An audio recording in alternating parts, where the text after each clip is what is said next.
Aujourd'hui, nous fêtons le deuxième jour, nous sommes dans le deuxième jour de la neuvaine de Sainte Rita. Hier, nous avons eu une introduction, nous avons introduit à la question de la prière. Aujourd'hui, ça devait être le père Bruno Courtois qui vient, il a dû, pour un empêchement avec son papa, ne pas venir, alors c'est moi qui prends le relais. Je serai la roue de secours durant la neuvaine. Je serai la dernière roue du carrosse, mais normalement, vous aurez un prêtre différent tous les jours, on vous le promet, normalement. Et donc, hier, on a fait l'introduction à la prière. Et aujourd'hui, on va continuer la méditation. Jésus, dans la prière, on l'appelle, c'est là dans l'Évangile, la prière sacerdotale.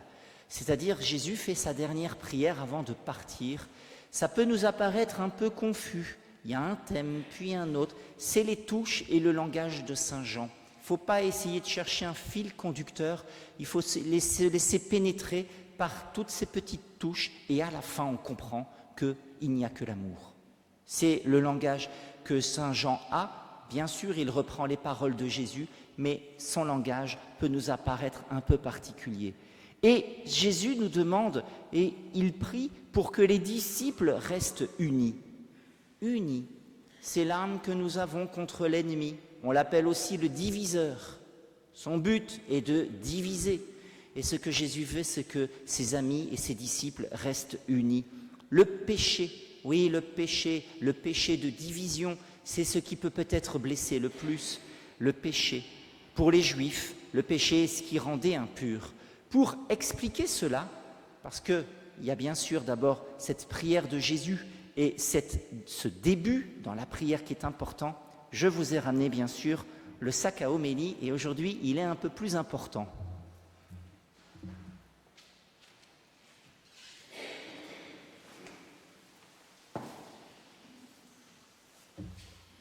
Je vais le déballer avec vous et je ne vous ai pas tout ramené en plus. Je ne vous ai ramené que le couvercle.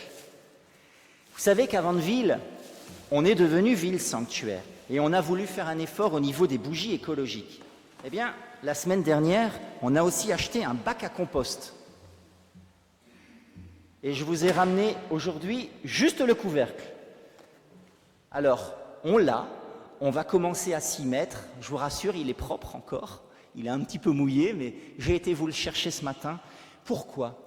Mais parce que les déchets, on a des déchets ménagers. Qu'est-ce qu'on en fait ? Si ces déchets, on veut les garder chez soi et les entasser et les empiler. Alors j'ai dû regarder quelle est l'émission qui gère ça. Je ne le connais pas par cœur. C'est Cleaner, les experts du ménage. Ils montrent des maisons qui sont sales, des maisons où les gens ne font pas les ménages, où il y a des cafards. Parfois, il peut même y avoir des maladies. Et on est obligé d'appeler des experts pour pouvoir faire le ménage, tellement c'est le bazar. Mais le problème qu'il y a, ce n'est pas seulement les cafards, ça peut être aussi les maladies. Je vais le donner à André. Il va être le couvercle. Il va faire le couvercle. C'est pas tant le problème des cafards. Moi, quand j'ai été aux Philippines, j'ai eu 4 missions là-bas. Une fois, il y a une jeune de 24 ans qui est morte de tuberculose. Ça, ce sont des maladies infectieuses. C'est lié, bien sûr, au manque d'hygiène, au manque de conditions au niveau de tout ce qui est les eaux, au niveau un petit peu tout. Mais si on ne prend pas soin de soi, si on garde ses déchets chez soi, elle était mère de 4 enfants, 24 ans, elle avait toute la vie devant elle, elle est morte, elle est décédée. Et mieux encore, la dernière mission que j'ai eue, oh non, vous pouvez le laisser, André, on va le déposer devant l'hôtel. André, vous pouvez venir ? Ah non, vous pouvez rester. Laissez-le-moi. Non, laissez-le-moi, c'est bon. C'est que la deuxième chose, c'est j'ai eu à la dernière mission un homme qui avait la lèpre.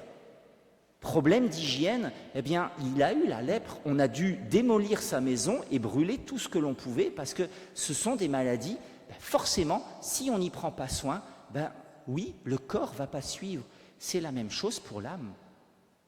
On oublie que nos péchés, nos déchets, les petits péchés qu'on parle, les petits déchets ménagers, oui, si on fait des amas, ça va susciter des maladies spirituelles.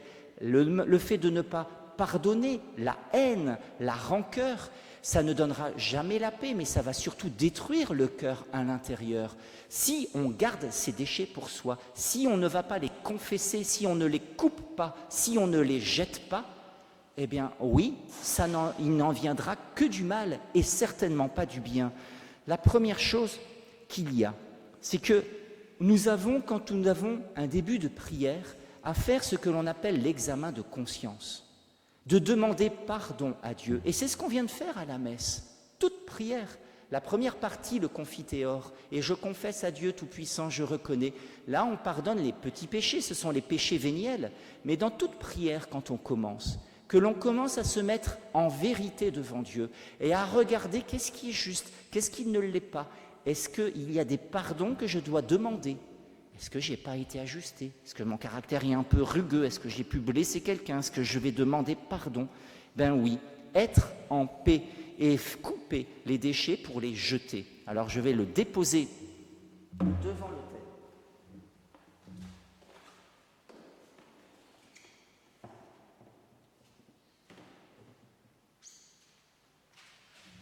C'est le premier signe que je vous ai apporté aujourd'hui pour la prière. Quand on commence la prière, on commence à se mettre en présence de Dieu et à faire son examen de conscience, de demander pardon et d'avoir un acte de foi, de faire un acte de foi. Est-ce que l'on croit que nos péchés ne sont pas des fautes que Dieu compte pour nous accuser ? Ça, c'est dans l'islam. Toutes les fautes qu'on fait, Dieu les compterait. Toutes les bonnes actions que l'on fait, il les compte. Et si à la fin la balance, elle est plus forte du côté des bonnes actions, on va au paradis. Si c'est l'inverse, on va en enfer. Ce n'est pas la spiritualité dans l'Église de ce que Jésus nous dit.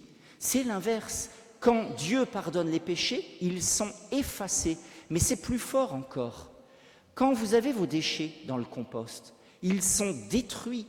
Et même ils sont transformés en quelque chose de bon. Ce qui était mauvais et dangereux va devenir du compost qui va maintenant aller enrichir la terre, enrichir les fleurs et donner la vie. Saint Paul qui voulait donner la mort aux chrétiens, Dieu va le transformer en un apôtre qui va annoncer la bonne nouvelle de l'Évangile et qui va devenir apôtre des nations. Sainte Claire disait, mais est-ce que tu n'as pas foi ? Elle disait à François, que Dieu est capable de transformer l'ivraie en bon grain. Don Bosco, dans le songe qu'il a eu, qu'il montrait toute sa vocation, il voyait les loups se transformer en agneaux, les mauvais en gentils. Est-ce que l'on a la foi que même nos erreurs pourront être notre force de demain ? Est-ce que nous avons foi que Dieu peut transformer tout le mal que nous avons fait en bien, en un bon compost, en quelque chose au contraire qui maintenant donnera la vie ? Mais ça nécessite une chose, couper, le jeter, le donner à Dieu. Alors après, c'est Dieu qui le transformera et c'est Dieu qui en fera quelque chose de bon et de beau et d'utile. Oui, Dieu est capable de cela, mais c'est à nous de ne pas s'y attacher, mais de couper et de le jeter. Première chose, quand nous prions, oui, même ce que nous avons raté, nous avons à le lui donner. Et il y a une deuxième étape, une erreur à ne pas faire. Et je vous ai ramené un deuxième signe pour ça.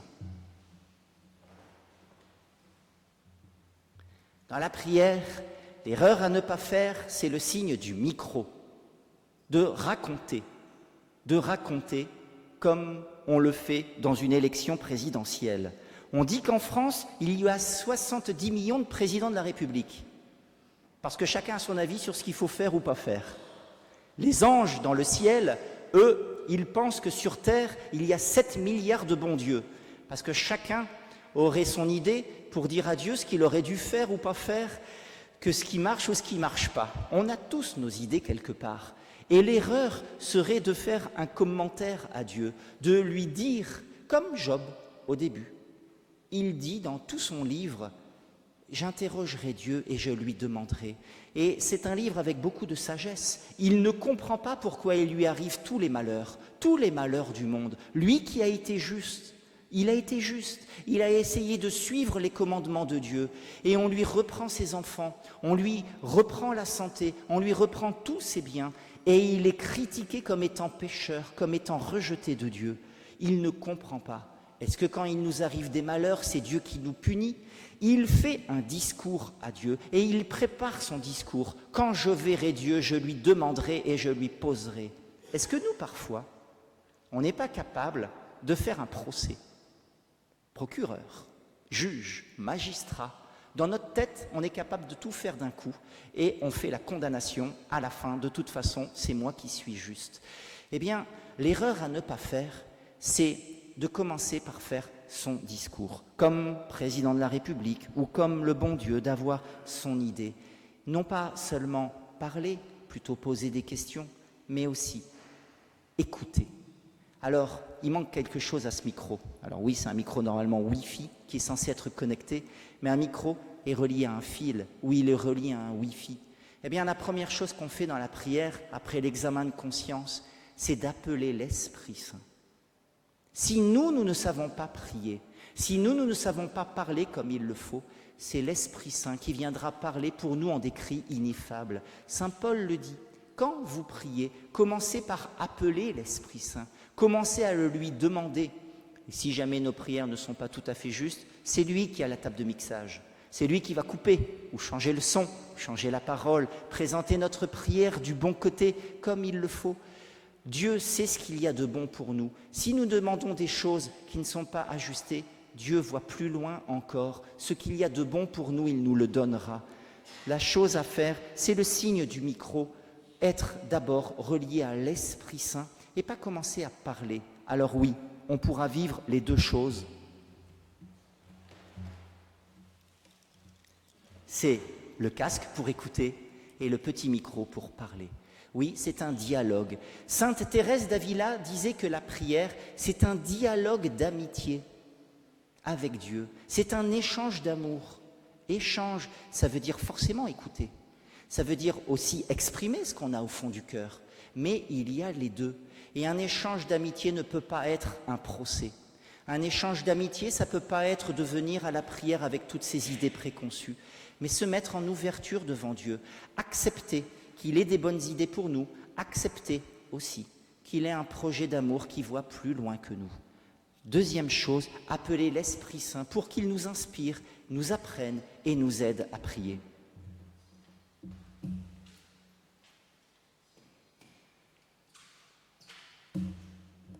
Et la troisième étape dans la prière, le but de la prière, c'est le cœur à cœur. Un moment. Oui, si on a des péchés, on a fait aussi un acte de foi, on les a dépassés, pas de scrupules, on avance. D'ailleurs, on le dit à Marie, quand on prie le « Je vous salue Marie », on demande à Marie de nous bénir maintenant et à l'heure de notre mort. Le passé, on ne pourra pas le changer. S'il y a un pardon à donner, on le donnera et on avancera. Mais le scrupule ne fait pas partie de la vie chrétienne. On ne peut pas être dans la prière et toujours ressasser les mêmes choses. Il faut couper avec le péché et avancer. Maintenant, notre vie, elle est belle. Maintenant, on peut vivre quelque chose de grand et de beau. Et à l'heure de notre mort, sera le moment où on aura le grand oui à dire devant Dieu, ce moment qui jouera toute notre éternité. Alors, oui, d'abord couper avec le péché pour être là à Dieu. Et puis, être dans cet échange d'amour, non pas à faire un procès, mais apprendre à l'écouter, à l'aimer et être avec lui. Et quand on est là, quand ce que l'on avait au fond du cœur, on a pu le dire, quand on a pu être bien, faire silence et être là comme deux amoureux. Sainte Thérèse d'Avila le dit, c'est le but, avoir ce cœur à cœur avec Dieu. Si on est distrait, on essaye de revenir, alors soit par un texte de la parole pour repenser à Dieu, essayez d'avoir ce contact de cœur à cœur avec Dieu, cet échange d'amitié. Racontez-lui votre journée avant, mais un moment, faites silence, êtes là, juste avec lui pour l'aimer et se laisser aimer. Comme signe, je vous ai ramené, alors même si c'est un jour de jeûne pour certains, je vous ai ramené une petite délicatesse. Comme signe de l'amour de Dieu, comme signe de ce but de la prière, de cet échange délicieux que l'on a pour vivre avec lui. Oui, il y a bien sûr ces étapes, les erreurs à ne pas faire, mais le Seigneur nous aime et il attend cet échange d'amitié avec nous. Et comme signe de la prière, de ce qu'elle représente de plus beau et de plus fort, eh bien on va passer et vous donner ce petit chocolat. tout petit signe. Acceptez-le, on aura après l'Eucharistie. Alors là, c'est une délicatesse gustative, mais on aura surtout après le Seigneur qui viendra. Ne vous inquiétez pas, le Seigneur ne sera pas fâché pour le jeûne eucharistique ou si vous jeûnez.